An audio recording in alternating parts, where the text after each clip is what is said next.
Did Iran's big drone attack turn into a nothing burger? Is this the plan all along? I'm Paul, U.S. Army combat veteran. Let's talk about it. So, the big story is that between the U.S., Israel, and the U.S.'s Gulf allies, nearly all of Iran's drone and missile attack on Israel was thwarted.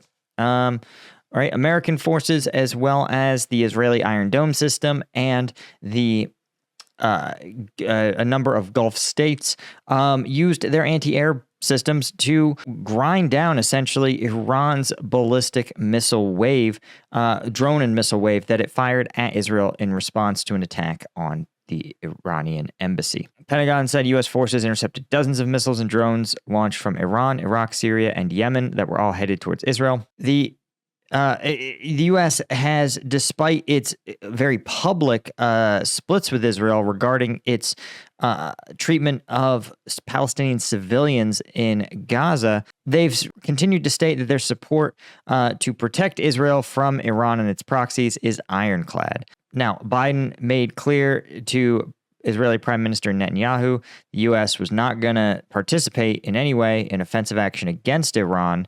Now, Iran has said that now that they've launched this strike, they consider it even.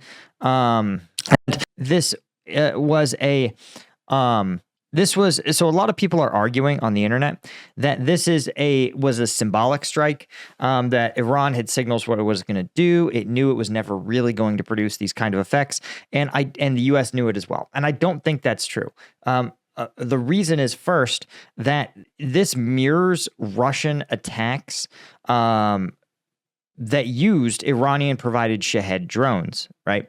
And Russia has iterated these drones attacks in a ton of different ways, and it's found that in terms of thwarting Western air defenses, these wave systems where they combine a large assault from multiple vectors and of multiple different modalities, ballistic missiles, drones, etc., is most likely to bypass these air defenses. This is the exact tactic that Iran implemented in this strike. But because U.S. intel is very good, because the air defenses in and around the Middle East are much more robust and multi-layered, Iran was just not able to meaningfully penetrate Israeli air defenses. It sounds like less than 10 of the Iranian munitions made it through the air defenses, and those landed largely in unpopulated desert areas. There was one, I think it was a Bedouin girl who was killed. And while tragic, this is way below the forecasted potential outcomes that, again, would have backed Netanyahu into a corner. And that ultimately was what the U.S. was most worried about, right? As you saw, if, Israel and Netanyahu launched a massive ground assault that has isolated Israel from its international allies, over 1,000 civilian deaths. Imagine if this strike killed 2,000 Israeli civilians, right? So you see how this kind of situation, their goal for everyone was to avoid this becoming a major international incident. And it seems that they have successfully done that. That said, there will be a response, but it sounds like the U.S. is trying to guide the international community towards a diplomatic response, which is de-escalatory, right? Given that they said, okay, Iran, you launched this attack. It didn't really hurt anybody. So this is the equivalent of giving somebody probation because they shot a gun towards someone but didn't hit them. They go, listen, you got lucky, and we don't have to escalate this. Now, the problem with this kind of diplomatic response is the same problem, well, when you have a criminal tries to shoot somebody, fails, and gets probation, is that they're still going to be on the street. They're still going to believe, potentially, that they can shoot someone and get away with it, right? And that's kind of the fear that Iran has repeatedly done these things, right? They've attacked U.S. warships, or Iranian proxies have. They've attacked commercial shipping vessels in the Strait of Hormuz, and they've attacked U.S. bases.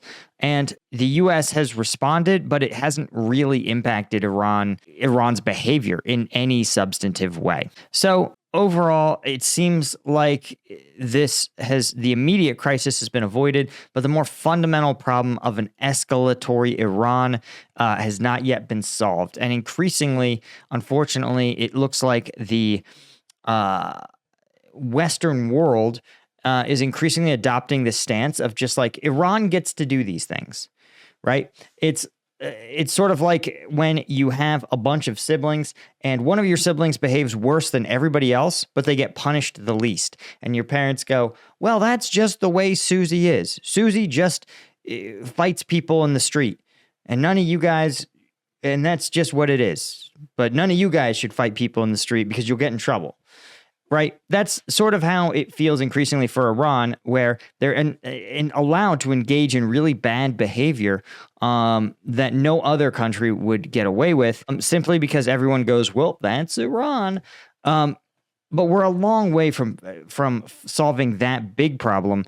And again, creating a large conflagration, a spreading war in the Middle East, is a really bad look, especially given the fact that Iran and Russia have become increasingly close over the course of Russia's war in Ukraine. Remember, Iran providing basically all of the deep strike Shahed drones that Russia uses, and recently Iran actually opened a factory to produce Shahed drones inside Russia, which then, ironically enough, Ukraine actually damaged with a drone strike. So that's the breaking news here. I will keep you updated as we learn more. That's it. Thank you, guys. Be sure to subscribe if you like this kind of news update and analysis. And you can, of course, become a member at combatvetnews.com. Link is in the description.